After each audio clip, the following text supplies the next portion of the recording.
Hello and welcome to the Day of Memory. So, memory is really key, I think, to cultivate because it has many benefits on our life, but also as we improve our memory, it improves the quality of our brain and therefore, you guessed it, our mental clarity. Many people think they don't have a good memory, but perhaps what's happening is things within the body, inflammation, lack of energy, potentially never actually giving their memory a chance to work. Because I think there's certain qualities we have in life that when they're at a certain threshold that's, let's say, average or above societal's averages, we go, oh, my memory's good. And then you kind of double down on improving that. And for anyone that's at or below that, they think, oh, it's no good and I'm never going to work on that. But it's not that you have a good memory or you don't. It's perhaps where your memory's at and how much can you work on that to improve it. Because regardless of whether your memory's here and you don't think it can get to here, what if it went from here to here? Just in your own life, you had a 50% improvement. That could have a massive benefit on your well-being, sense of self and life. So I think it's always important to not compare to others and work out, could there be improvements for you? Now, I want to share something that I often hear people say, because I've become quite good at remembering people's names. And I find many people say, oh, I'm not good at remembering names. And then I don't think they try. And then they don't remember names. And then they create that self-fulfilling prophecy. So I once worked overseas as a volunteer in a hostel, and I wanted to do it to the best of my ability. So I was trying to get onto a first name basis with everyone. There's probably like 50 to 100 new people coming through a week. And for about a 2 to 3 week period, I was on top of 95% of people's names.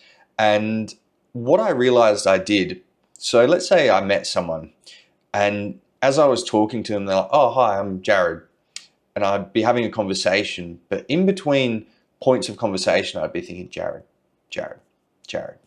And then I'd try and use their name in the conversation to anchor it in.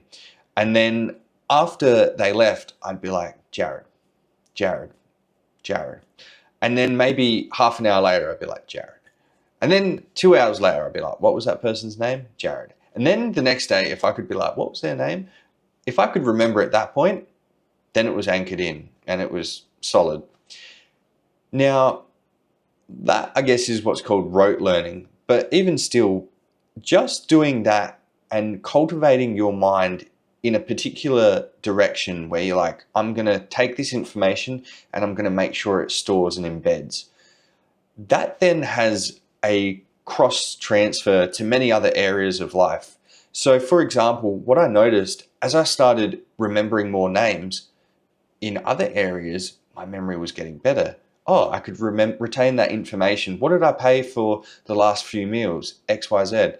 What did, I eat for breakfast yesterday? And I think that was really insightful that when you train one area of, say, memory for names, it has benefits in others. And not to mention, the more that you kind of cultivate your mind and your brain to expand and be better, the better that's going to be in every other area of your life. Even if it's only like a 1 to 2% gain, worth doing. Now, obviously, there's going to be different things like this. Maybe for you, remembering names isn't going to be the thing that is so crucial to your life. But perhaps it could be remembering numbers if you're doing data entry. Maybe it is remembering and organizing, whatever it could be. I think memory is really key. So today I've got some exercises to explore that could help you benefit your memory.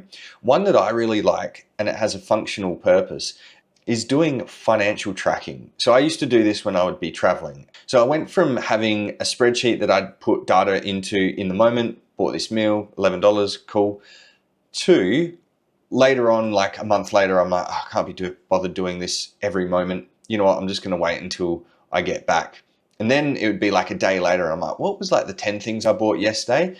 And that kind of extending out the time to remember things was actually a really good way to train my memory to have a bit more longer term memory rather than short. So now I do that in little things like, let's say we often use two-factor authentication.